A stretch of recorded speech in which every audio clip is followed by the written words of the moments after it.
Welcome to the channel. I hope आप सब ठीक ठाक होंगे। तो आज हम बात करने वाले हैं film captain America the first Avenger के बारे में। इससे पहले मैं मार्वल सीरीज़ की 4 फिल्म्स को एक्सप्लेन कर चुका हूँ, जिनका लिंक आपको डिस्क्रिप्शन में मिल जाएगा। So without wasting any time video को शुरू करते हैं।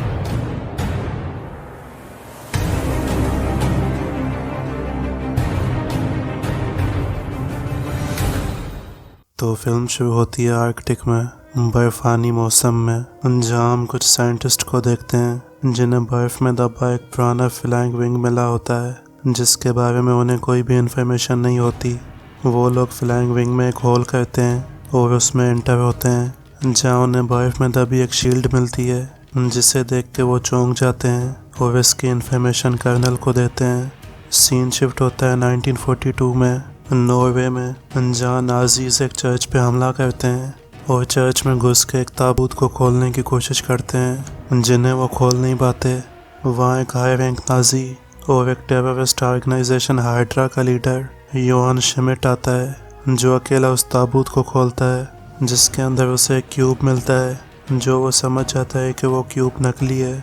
जिसके बाद वो चर्च के केयर टेकर से असली क्यूब के बारे में पूछता है और ना बताने पे उसके गांव पे हमला करने की धमकी देता है, जिसे सुन के वो बूढ़ा आदमी उसे असली क्यूब की लोकेशन के बारे में बताता है, जिसके मिलने के बाद शिमिट उस बूढ़े आदमी को मार देता है और उसके गांव को तबाह करने को कहता है।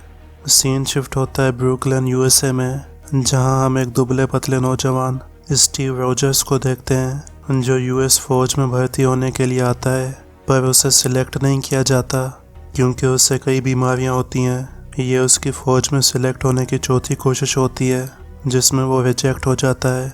जिसके बाद वो एक फिल्म देखने आता है, जहाँ पे फिल्म शुरू होने से पहले उस वक्त चल रही वर्ल्ड वार 2 के बारे में बताया जा रहा होता है, जिसे देख के वहाँ बैठा एक लड़का ये सब बकवास बंद करने और फिल्म स्टार्ट करने को कहता है, जिसे सुन के स्टीव उसे अपना मुंह बंद करने को कहता है, जिसे सुन के वो लड़का स्टीव को मारता है और स्टीव कमज़ोर होने के बावजूद भी वहाँ से नहीं भागता और उसका सामना करने की कोशिश करता है।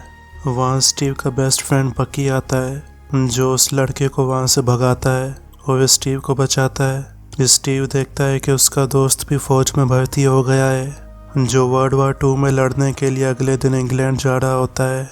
इसको सेलिब्रेट करने के लिए बकी स्टीव को एक मेले में डबल डेट पे लेके आता है और वो चारों वर्ल्ड फेयर में आते हैं, जहाँ वो सब होवर्ड स्टार्क को एक फ्लाइंग कार की नुमाइश करते देखते हैं, जिसमें वो नाकाम रहता है। स्टीव उन सबसे अलग होता है और वहाँ पे चल रही फौज की भर्तियों में एक बार फिर से भर्ती होने की कोशिश करता है, जहाँ बकी आता है, जो उसे समझाने की कोशिश करता है कि उससे अब ये सब छोड़ देना चाहिए। जब स्टीव नहीं मानता तो बकी उसे अलविदा कह के वहाँ से चला जाता है। उन दोनों की बातों को एक डॉक्टर अब्राहम अर्स्काइन ने सुन लिया होता है और उसने स्टीव के फौज में भर्ती होने के जज्बे को भी देख लिया होता है, जिस वजह से वह स्टीव को भर्ती कर लेता है। जिसके बाद हम शिमिट को देखते हैं, जो उस क्यूब को हाइड्रा वेपन स्पेशलिस्ट डॉक्टर जोला को देता है और वो दोनों उस क्यूब की ना ख़त्म होने वाली पावर से एसी गन्स और तोपें बनाने का कामयाब एक्सपेरिमेंट करते हैं, जिनकी एनर्जी कभी ख़त्म ना हो। स्टीव की डॉक्टर अर्स्काइन के साय में ट्रेनिंग शुरू हो जाती है, जहाँ सबको बताया जाता है कि जो भी सब टेस्ट क्लियर करेगा उससे गवर्नमेंट के एक प्रोग्राम सुपर सोल्जर प्रोग्राम में चुन लिया जाएगा। ट्रेनिंग में स्टीव कुछ खास परफॉर्म नहीं कर रहा होता और स्टीव के ग्रुप का कर्नल फिलिप डॉक्टर अर्स्काइन से कहता है कि उससे नहीं लगता है कि अर्स्काइन का चुना हुआ candidate Steve super soldier program के लिए मुनासिब है। फिलिप सबको टेस्ट करने के लिए एक नकली ग्रेनेड वहाँ फेंकता है, जिस पे स्टीव अपनी जान की परवाह किए बगैर लेट जाता है ताकि वो दूसरों की जान बचा सके। जिसे देख के फिलिप को भी स्टीव पे यकीन हो जाता है कि वो सुपर सोल्जर प्रोग्राम के लिए सही बंदा है। रात को डॉक्टर अर्स्काइन स्टीव से मिलने आता है और उसे सुपर सोल्जर प्रोग्राम के एक्सपेरिमेंट के बारे में बताता है और कहता है कि वो जर्मनी से यूएसए आया है। उसने जर्मनी में सुपर सोल्जर सीरम तैयार किया था, जिसे शिमिट ने खुद पे ट्राई किया था। उस सीरम से शिमिट ताकतवर तो बना था, पर उसमें कुछ साइड इफ़ेक्ट्स पैदा हुए थे क्योंकि वो सीरम तैयार नहीं था। ये सब सुन के स्टीव खतरे के बावजूद उस एक्सपेरिमेंट के लिए हाँ कर देता है। शिमिट को डॉक्टर एस्काइन के सुपर सोल्जर प्रोग्राम के बारे में पता चल जाता है और वो उससे मारने का फैसला करता है। अगले दिन स्टीव आर्मी की एक एजेंट पेगी कार्टर के साथ लैब की तरफ निकलता है, जहाँ वो रास्ते में उसे वो लोकेशंस बताता है जहाँ उसकी पिटाई हुई होती है, जिन्हें सुन के वो मुस्कुराती है। पेगी स्टीव को लेके एक एंटीक शॉप में आती है, जहाँ वो शॉप के ओनर से कोर्ट्स में बात करती है और सही जवाब सुन के वो औरत उनके लिए एक सीक्रेट मिलिट्री बंकर का रास्ता खोलती है, जहाँ स्टीव डॉक्टर एस्काइन से मिलता है, जो उसे एक कैप्सूल में लिटाता है और होवर्ड स्टार्क की मदद से एक्सपेरिमेंट को शुरू किया जाता है। स्टीव की बॉडी में सुपर सोल्जर फार्मूला के सीरम को इंजेक्ट किया जाता है और कैप्सूल को बंद करके उसके कैप्सूल में वाइटा रेस को छोड़ा जाता है और कुछ ही देर में ये एक्सपेरिमेंट कामयाबी के साथ पूरा होता है। कुछ देर बाद कैप्सूल को खोला जाता है और स्टीव की बॉडी चेंज हो गई होती है। वो लंबा हो गया होता है और उसके मसल्स डेवलप हो चुके होते हैं। वहाँ पे मौजूद एक बंदा हैंस असल में एक जर्मन जासूस होता है, जो सीरम को चुरा के और डॉक्टर एस्काइन को शूट करके वहाँ से भाग जाता है और डॉक्टर एस्काइन की मौत हो जाती है। हैंस वहाँ से भागने की कोशिश करता है, जिसे पेगी रोकने की कोशिश करती है, जिसे हैंस गाड़ी से मारने वाला होता है, पर स्टीव उसे बचा लेता है। जिसके बाद स्टीव हैंस को पकड़ने की कोशिश करता है और उसके पीछे भागता है। स्टीव एक आम आदमी से ज़्यादा तेज़ भाग रहा होता है और वो थक भी नहीं रहा होता। वो गाड़ियों के ऊपर जंप करता करता हैंस की गाड़ी पे आ जाता है और स्टीव को नीचे गिराने के चक्कर में गाड़ी क्रैश हो जाती है। वो दोनों बच जाते हैं और हैंस डॉक्स पे आके अपनी सबमरीन में भागने की कोशिश करता है। स्टीव उसके पीछे जाता है और हैंस को सबमरीन से निकाल के उसे डॉक्स पे फेंकता है। हैंस अपने मुंह में लगे एक नकली दांत को निकल जाता है, जिससे वो मर जाता है, क्योंकि वो नकली दांत असल में साइनाइड कैप्सूल होता है। शिमिट से मिलने हिटलर के कुछ कमांडर्स आते हैं, जो उसे कहते हैं कि उसने वक्त पे उन्हें हथियार नहीं दिए हैं, जिसे सुन के वो उन्हें अपनी लैब में लेकर आता है और उन्हें इस क्यूब की एनर्जी से बने अपने हथियार दिखाता है, जिनका टेस्ट वो उन्हीं कमांडर्स पे करता है और उन सबको अपने हथियारों की एनर्जी से मार देता है और डॉक्टर जोला से कहता है कि वो अब नाजी पार्टी के लिए काम नहीं करेंगे। कर्नल फिलिप और बाकी सबको पता चल जाता है कि हैंस हाइड्रा का जासूस था और वो सुपर सोल्जर प्रोग्राम से और सोल्जर्स नहीं बना सकते थे, क्योंकि वो सीरम सिर्फ डॉक्टर एस्काइन बना सकता था। वो सब हाइड्रा पे हमला करने का फैसला करते हैं, जिसमें स्टीव भी शामिल होना चाहता है, पर कर्नल फिलिप उसे शामिल होने नहीं देता, क्योंकि उनके लिए स्टीव सिर्फ एक लैब का खिलौना होता है।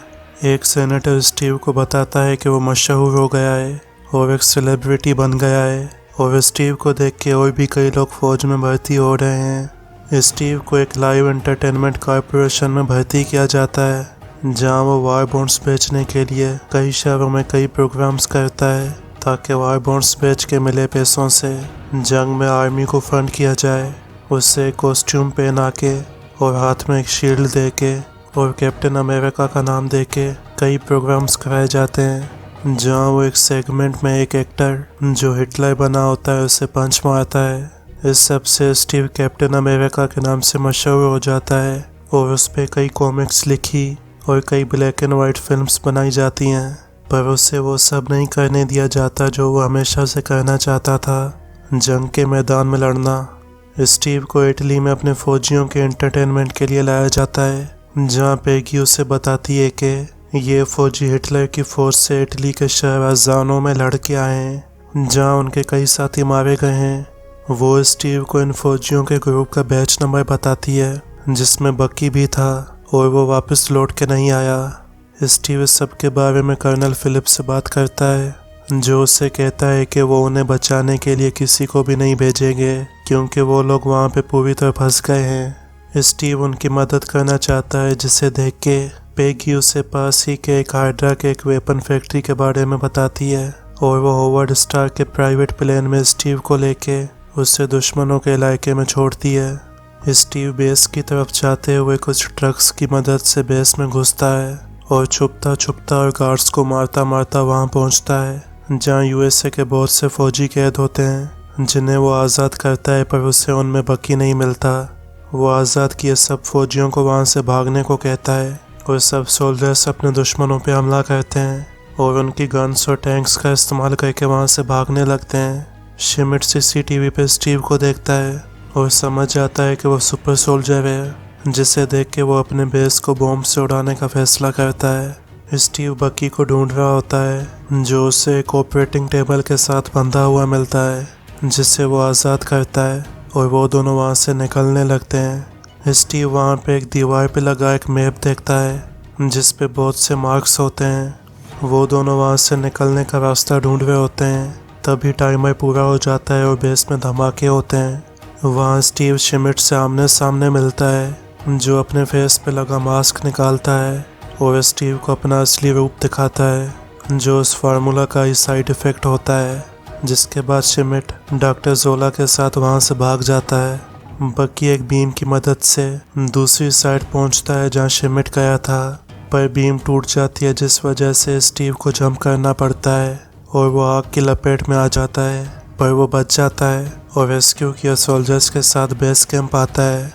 स्टीव फिलिप और पेगी को उस मैप के बारे में बताता है जो उसने देखा था, जो कि हाइड्रा बेसिस की लोकेशंस होती हैं। पेगी स्टीव को होवर्ड स्टार्क के पास लेके आती है जो उसे एक नई शील्ड देता है जो एक खास एलिमेंट वाइब्रेनियम की बनी होती है जो वाइब्रेशंस को एब्सॉर्ब करती है और उसका वजन भी हल्का होता है। स्टीव होवर्ड स्टार्क का बनाया एक यूनिफॉर्म पहनता है और उस शील्ड को लेकर अपने साथियों के साथ यूरोप में बने हाइड्रा के कई बेसिस को तबाह करता है। स्टीव डॉक्टर जोला को पकड़ने का प्लान बनाता है जो अपनी पर्सनल ट्रेन में जा रहा होता है। स्टीव बकी के साथ ट्रेन पे उतरता है और वो ट्रेन के अंदर आते हैं जहाँ गार्ड्स क्यूब की एनर्जी से बने हथियारों से उन पे हमला करते हैं जिनसे वो लड़ते हैं, पर इसी बीच बकी ट्रेन से गिर जाता है जिसे स्टीव बचा नहीं पाता, पर डॉक्टर जोला को पकड़ लिया जाता है जिससे कर्नल फिलिप पूछताछ करता है, जिसे डॉक्टर जोला बताता है कि शिमिट को लगता है कि उसके पास खुदा की ताकत है जिससे वो पूरी दुनिया पे कब्जा करना चाहता है। और डॉक्टर जोला फिलिप को हाइड्रा के आखिरी बेस के बारे में बताता है जहाँ शिमिट एक फ्लाइंग विंग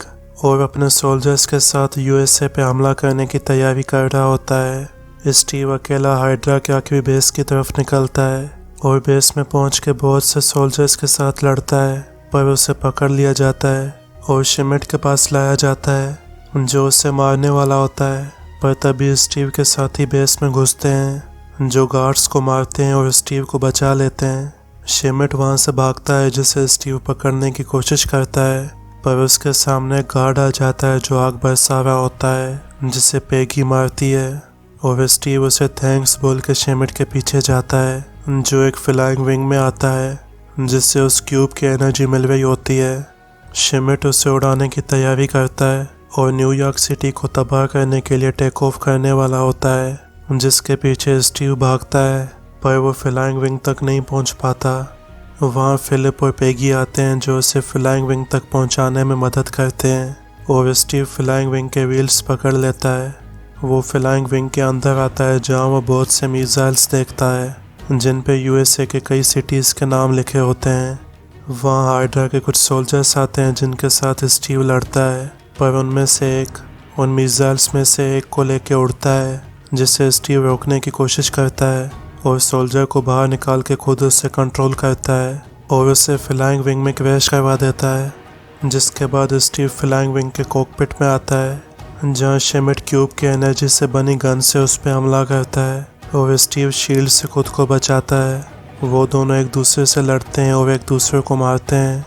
इसी बीच क्यूब का कंसोल डैमेज हो जाता है और शिमिट क्यूब को अपने हाथ में उठाता है। तभी वहाँ एक पोर्टल खुलता है जहाँ शिमिट खिंच जाता है, जिसके बाद पोर्टल बंद होता है और वो क्यूब फ्लाइंग विंग से नीचे गिरता है। स्टीव फ्लाइंग विंग को कंट्रोल करता है और पेगी से कांटेक्ट करता है जिससे वो बताता है कि वो फ्लाइंग विंग को लैंड नहीं कर सकता, जिस वजह से उसे फ्लाइंग विंग को क्रैश करना होगा। स्टीव पेगी को अलविदा कहता है और वो दोनों इमोशनल हो जाते हैं क्योंकि वो दोनों एक दूसरे को लाइक कर रहे होते हैं। जिसके बाद स्टीव फ्लाइंग विंग को क्रैश करवा देता है। वो सब होवर्ड स्टार्क की मदद से फ्लाइंग विंग को ढूंढने की कोशिश करते हैं जिन्हें वो क्यूब तो मिल जाता है, पर उन्हें क्रैश हुआ फ्लाइंग विंग और स्टीव नहीं मिलता, जिस वजह से वो स्टीव को ढूंढने के ऑपरेशन को बंद कर देते हैं। जिसके बाद हम स्टीव को देखते हैं जिससे एक हॉस्पिटल में होश आता है, जहाँ एक नर्स आती है जिससे वो पूछता है कि वो कहाँ पे है। वहाँ पे पड़े एक रेडियो पे डोजे गेम की लाइव रिपोर्टिंग हो रही होती है, जिसे सुन के स्टीव उस नर्स को कहता है कि उसने वो मैच अपनी आंखों से देखा था। जिसे सुन के वो नर्स सोल्जर्स को वहाँ बुलाती है, जिन्हें स्टीव मारता है और देखता है कि वो हॉस्पिटल असल में एक मूवी सेट है। वो वहाँ से भागता है और बाहर आ जाता है, जहाँ वो देखता है कि दुनिया बदल गई है और ये टाइम 1940s का नहीं है। वहाँ निक फ्यूरी आता है जो उसे बताता है कि वो 70 सालों से बर्फ में सोया हुआ था, जिसे सुन के स्टीव हैरान हो जाता है। पोस्ट क्रेडिट सीन में हम स्टीव को देखते हैं जो पंचिंग बैग के साथ प्रैक्टिस कर रहा होता है, जहाँ निक आता है जो उसे कहता है कि वो उसके पास दुनिया को बचाने के लिए एक मिशन लेके आया है। और इसी के साथ ये फिल्म ख़त्म हो जाती है। तो मैं उम्मीद करता हूँ कि आपको ये वीडियो पसंद आई होगी। पसंद आने की सूरत में इस वीडियो को कर दीजिए लाइक और चैनल को कर दीजिए सब्सक्राइब। मैं मिलूँगा आपसे अगली वीडियो में, तब तक के लिए टेक केयर।